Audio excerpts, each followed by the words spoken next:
Hi, welcome. We are here at the Inspire Cafe. I'm Jen Morris, and I am the owner of Inspire Cafe and on the committee for Little Gardens Everywhere. We're really excited for this very first cooking show called Kitchen Inspired, and I'm here today with Chef Jeff Woolley, who is the executive chef at Plymouth State University Dining Hall. So we're going to be cooking up one of his creations, and this is really all inspired by Little Gardens Everywhere. We are a community-based nonprofit organization under the umbrella of PAREI, which is Plymouth Area Renewable Energy Initiative, and we offer neighbors gardening resources, tips, education, tool sharing, and some pretty fabulous networking for gardening in their own backyards. So, Jeff, what do we have today? What are we cooking? Well, today we're going to do a pasta dish. It's a fall pasta dish using some local vegetables from the farms around us.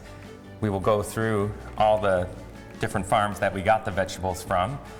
All this garlic is from a couple of the local farms. Yours, in fact, is one of them. We have the mushrooms that we got from the New Hampshire Mushroom Company in Tamworth. Our butternut squash and kale came from Longview Farm in Plymouth. And we have other ingredients. We're using vegetable stock and some pasta that are just from the grocery store. And that's how we're going to do it. Nice. And you came up with this dish on your own. What inspired you? It was the ingredients that inspired this dish, you know, to see what was available right now and to come up with a dish that would be easy to prepare. And of course, focusing on garlic for the garden people out there growing their garlic this year. Awesome. So what kinds of garlic do we have? So the two main types of garlic we have are hardneck and softneck. The softneck is generally grown in China. The cloves are much larger. The hardneck is what we grow here locally, colder climate. The cloves are smaller, but they're a lot more intense flavor than the softneck variety, and that's what we're going to be using today. So we're going to start by making some roasted garlic, which isn't used in the main dish today, but I'm going to show you some ways to use it because it's the kind of thing that I keep in the fridge all the time, and everyone else should probably do the same. Yeah. So we're going to take the garlic, and we're just going to cut the top off about 1/4 of an inch to just expose all of the garlic cloves. I like this knife that you're using. What's that knife called? It is a shun. It's a Japanese knife that is usually pretty sharp. Is that your go-to It is. knife? That's my favorite knife in my kit. So we're going to take the garlic. We're just going to put it on a piece of foil. And we're going to take some olive oil and just put a little bit of olive oil on top of each one. Then we're just going to roll it up into the foil. And then you just have to put this into a 400-degree oven, and it's going to take 40 minutes, could be an hour. It won't burn in that time. It's just going to get all nice and roasty. We don't have an oven here today, but I did it earlier. And so when they come out of the oven, you'll see how brown they are. Oh, that looks and soft. amazing. And now you can use this lots of different ways. You can pull out individual cloves if you want and spread it on toast. I usually just take the whole head and turn it upside down and just squeeze the bottom, and then all the garlic comes out of the head of garlic. It smells sweeter and more, I don't know, it's a gentler smell than just cutting up raw garlic. It's really nice. Yes, it's definitely much sweeter when you roast it, and you can eat it straight. And so one of my favorite applications is to use it in making different types of bruschetta and crostini. I prepared a couple ahead of time. Ooh. Let's move some garlic out of the way. Wow. So this is just a good bread that I toasted in the oven with olive oil. We're going to spread some roasted garlic on it. And I made a few different varieties. These just have some seasoned mushrooms on it. This is a marinated artichoke. And then we went ahead and made up a little bit of a bruschetta mixture, just some diced tomatoes with fresh basil. And we're just going to put that on top. Is there any vinegar or anything in the bruschetta? There's a little bit of a vinaigrette on it, just to give it a little extra flavor. What kind of vinegar do you use in your vinaigrette? Typically balsamic when I'm doing it with tomatoes, but it varies depending on the dish that I'm preparing. And we're just going to set this aside, and the studio can try it when we finish today. Ooh, that's exciting. The crew will get fed. So let's just get some of this out of our way. One of the things I didn't mention was the crew that's working with us today is EVP Media and Marketing, and we are really grateful for their time and energy putting this together for us. It's really fun. Yeah, it's great. So when you have garlic in a head like this, you have to peel it before it's of any use to you. And so usually I just crush the head, which separates the individual cloves. And if I was going to be chopping the garlic up, I would just put it on the side of the knife, smash it down, and the clove would come right out of the skin. But for this next application, I need the garlic clove to be whole. And so I just cut the little root end off and then peel all of the paper, the skin, off of the clove of garlic. I have a question for you. So when you're cutting garlic and onions, you're using a wood cutting board today, but do you use plastic typically because of the odors of garlic and onion, or do you just use a wood cutting board for everything? I always use a wood cutting board at home. I'm not allowed to use a wood cutting board when I'm at work. Gotcha. So I use a plastic one there. But at home, I still prefer the wood, and I have never had a problem with the garlic smell being ingrained into it. If you take care of it, sand it down periodically, reapply butcher block oil to it.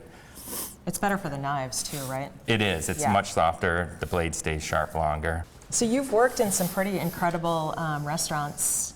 Yes. Fine dining experiences. I did. I spent a lot of time at a fine dining restaurant here in New Hampshire, and it was a big change to move from that to the university. It's different challenges at the university. It's a lot more management than the intricacy of the fine dining plates, but I still do that at home.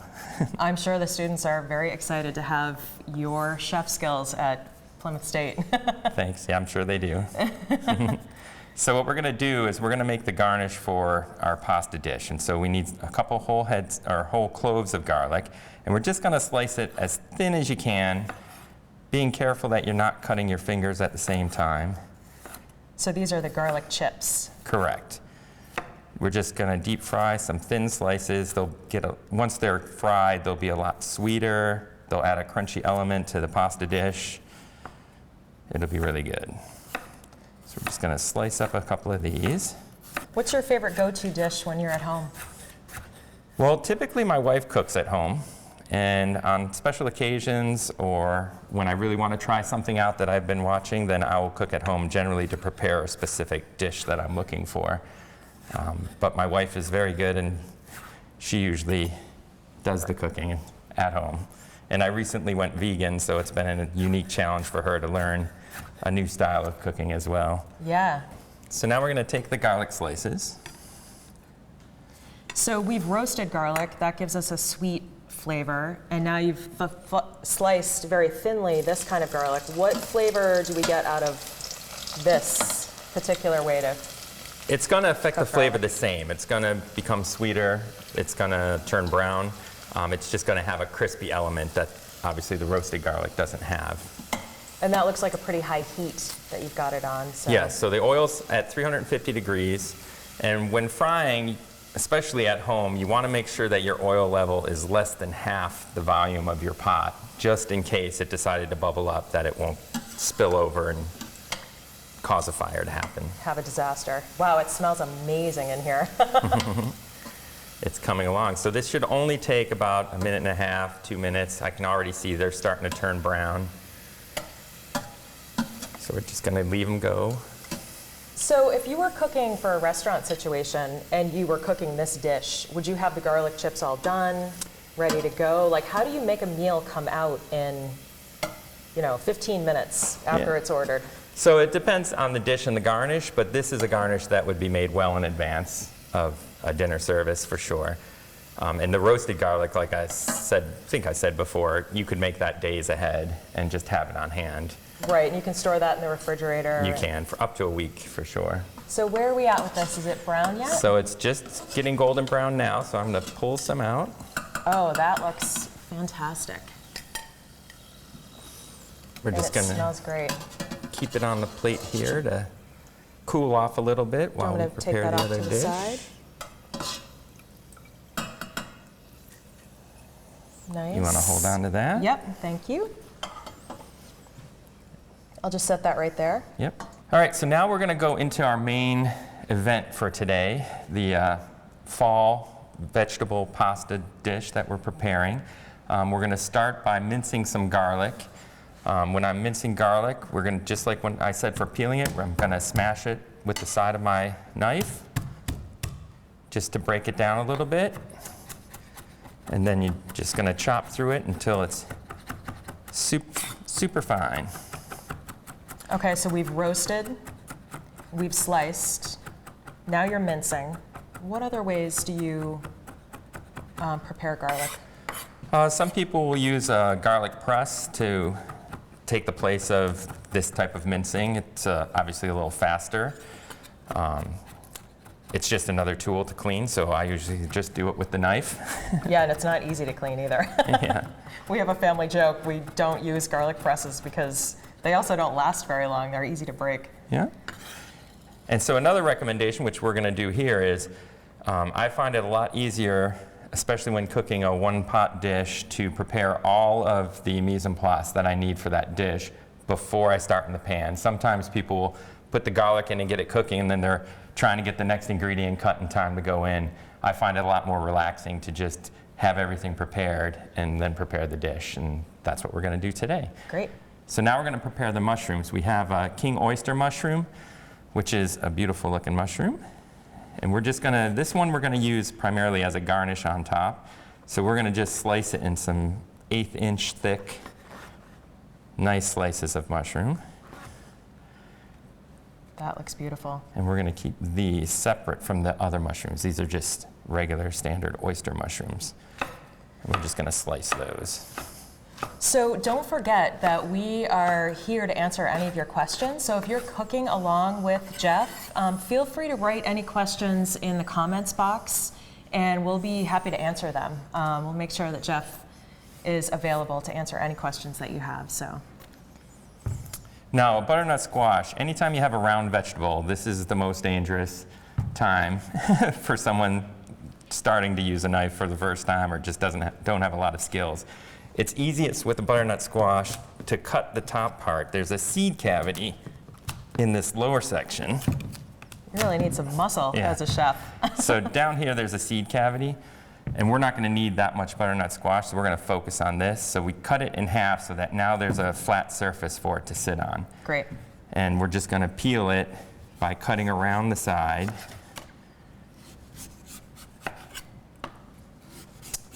And it's okay if you leave a little bit of skin behind, because you can always go back and clean it up. Do you ever use squash in a dish where you leave the skin on? Certain squashes you can do that with. Butternut doesn't happen to be one of them. The skin actually gets pretty tough. But like an acorn squash, you could leave the skin on, especially if you're going to roast it for a long time. And so now that we have it peeled, we have some other flat sides. So we just want to make sure it's secure, and we're going to cut it to about 1/4 inch thick slices this way. Oh, I like that. I don't often cut squash like that. I cut it in cubes. Yep, well that's where we're headed. So then we're going to take it, because it now has a nice flat secure side, and we're going to cut that into strips of the same dimension.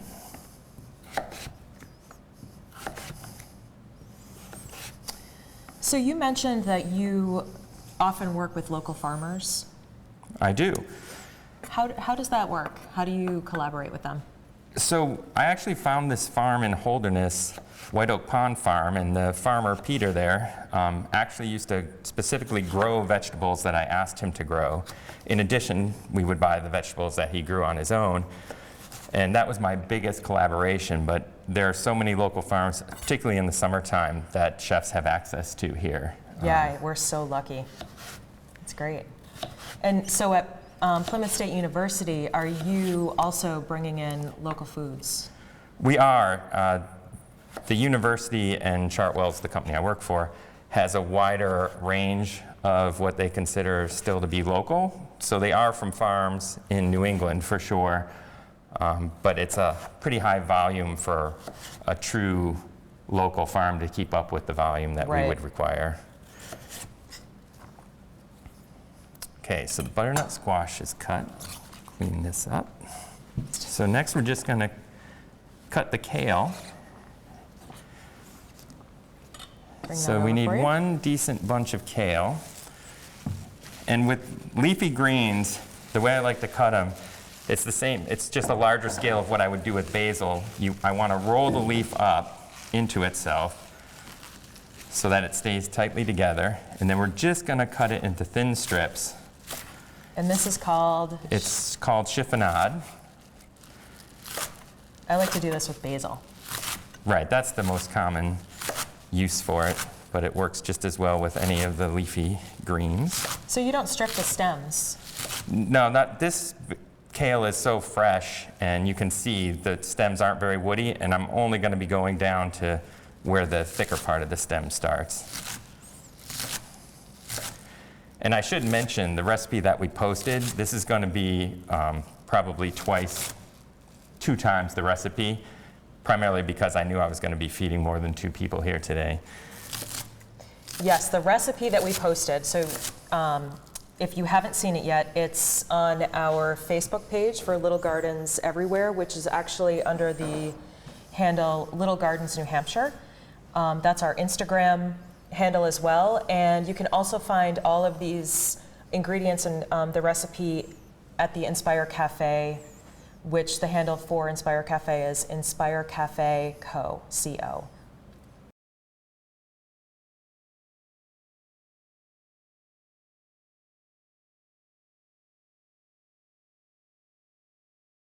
Okay, so this is not the Food Network, and we are having a lot of fun here cooking in the kitchen. We hope you are too.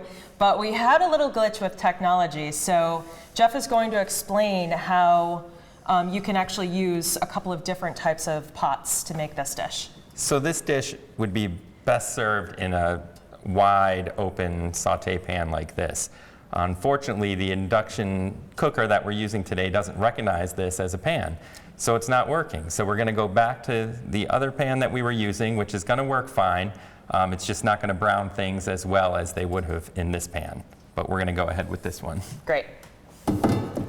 So normally when you're cooking a dish, there's an order that ingredients typically go in. You do your onions first, you add the garlic, and then you go into your heartier vegetables.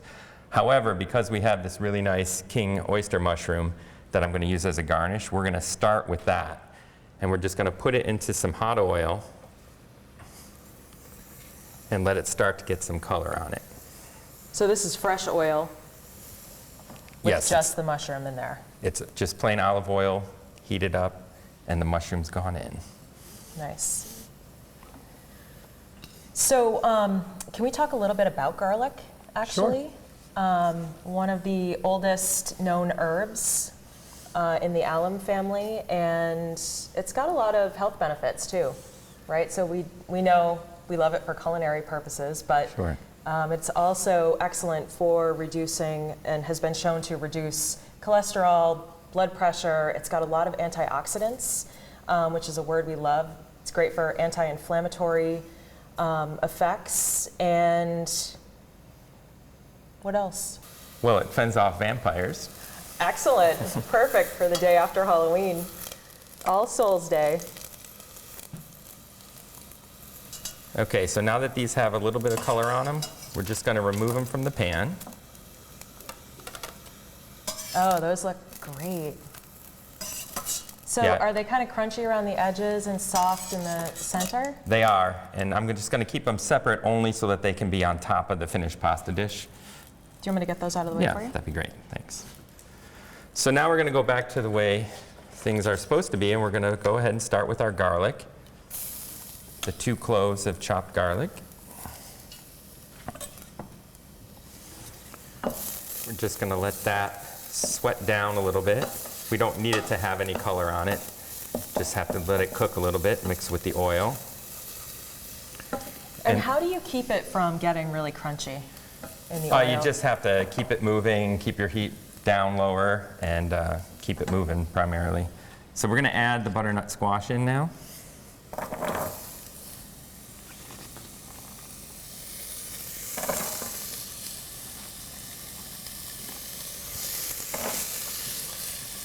So don't forget to put your comments in the Facebook comment area, and we will be able to answer anything that you have that you're trying to figure out right now while we're cooking. If you have any questions, happy to answer those.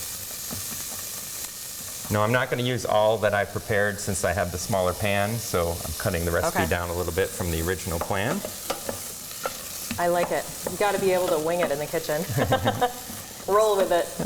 So we're just going to keep this moving for a couple minutes to get the squash started on its way to being soft. How long does that take generally? Because you have nice small cubes of squash. Yeah, I'll do 2 or 3 minutes just sautéing it, and then when we add the vegetable stock, we'll let it simmer for probably another 5 minutes. Okay, now I'm going to add the chopped kale into the pot. Now, how did you choose this type of kale? Well, this type I chose because it's what Longview had. This dish is very interchangeable with whatever vegetables you have available to you. Even in the springtime, you know, when you have fresh peas, and this dish will still work just as well. It's all down to the freshness of the vegetables that you're starting with. Okay, so like we could put in spinach instead of kale. Absolutely. You could use a different type of squash. Instead of mushrooms, how about artichoke hearts? Sure. Would that work? Yeah, anything, yeah. We're trying to do this with all locally sourced vegetables, but whatever you have is a very rustic, basic pasta dish that everybody will enjoy. Yes, yeah. I'm just thinking as we move into winter, we're fortunate to have Local Foods Plymouth. Still have, some vegetables available as we go through and get later into the season, but it's tough to find locally sourced foods throughout the winter. It is. Now I just added a decent pinch of salt, and we're going to add some black pepper.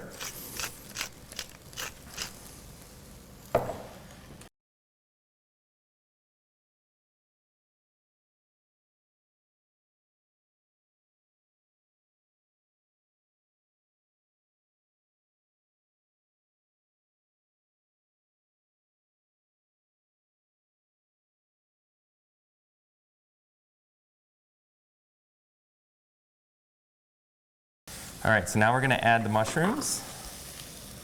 And those are the oyster mushrooms, right? Right, these are the standard oyster mushrooms. Nice.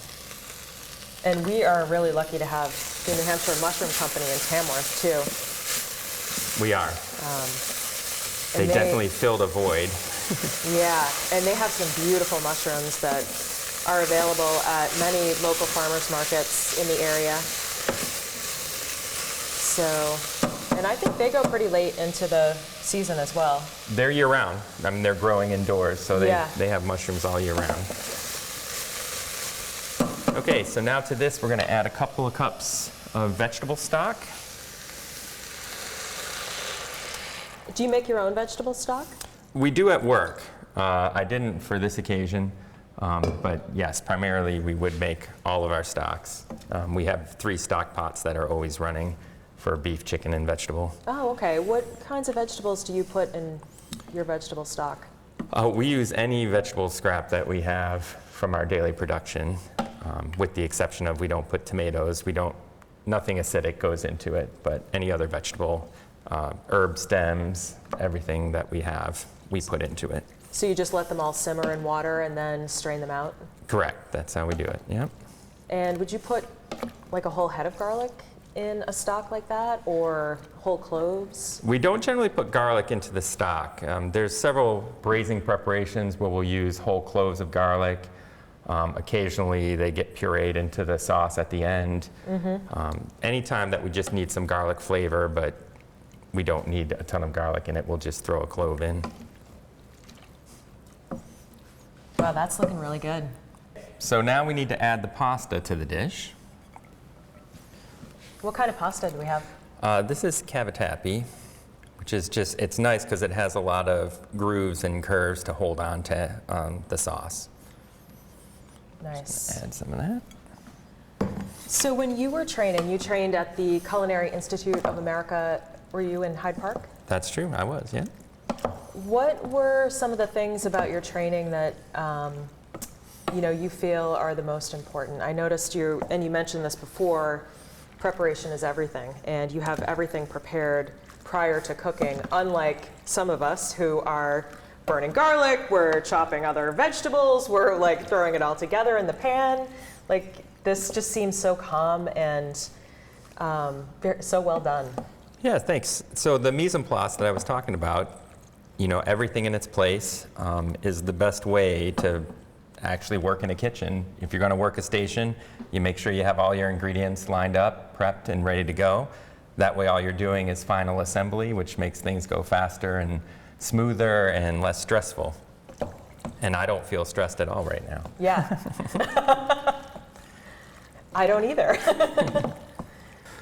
Okay, so now that it's all mixed in, we're going to put it into a serving dish. And do we need the mushrooms? We will need the mushroom and the garlic. Okay, the garlic chips. Correct. They still smell so delicious. So the mushrooms we're just going to arrange around so that our guests can see them when they sit down to this. Nice. And then we're going to spread some of the fried garlic chips. You can hear how crispy they are. Well, maybe not at home, but you can hear how crispy they are. I'll attest, they're crispy. And then we're just going to finish it with some Parmesan Reggiano. We're just going to grate on top. And you're using? A microplane to grate the cheese. And that should be enough.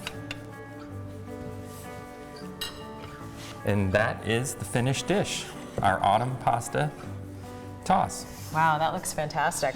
Thank you so much, Jeff. This has been really fun, and we hope you at home have been able to cook this fabulous creation. Again, we're taking questions, so feel free to chat your comments in the comments box, and we'll keep you rolling in the kitchen. And thanks for joining us on Kitchen Inspired.